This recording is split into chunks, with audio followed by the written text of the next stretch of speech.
नमस्कार मित्रांनो, आज आपण देहूगाव येथील गाथा मंदिराच्या भेटीसाठी आले आहोत.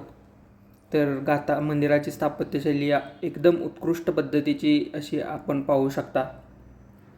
सुंदर ते ध्यान उभे विटेवरी करकटावरी ठेवूनिया, तुळशी हार गळा कासे पितांबर आवडे निरंतर तेचे रूप, मकर कुंडले तळपती श्रवणी कंठी कौस्तुभ मणी विराजित, तुका म्हणे माझे हेची सर्व सुख पाहिन श्रीमुख आवडीने.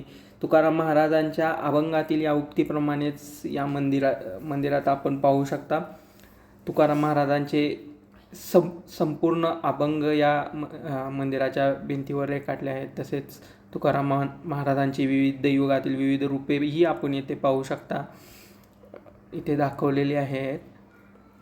अतिशय सुंदर असं असणारे हे मंदिर. आणि घाट माथ्यावर गेल्यानंतर इथे तुकाराम महाराजांनी गाथा बडवल्यानंतर 13 दिवस तपश्चर्या केले, तेथील हे ठिकाण आहे. इथे आपण महादेवाची पिंड एका चिंचेच्या झाडाखाली इंद्रायणी काठी पाहू शकता. आणि ही पहा, इंद्रायणी नदीची आज झालेली अवस्था. पूर्ण वनस्पतींनी विळखा घातलेला आहे. धन्यवाद.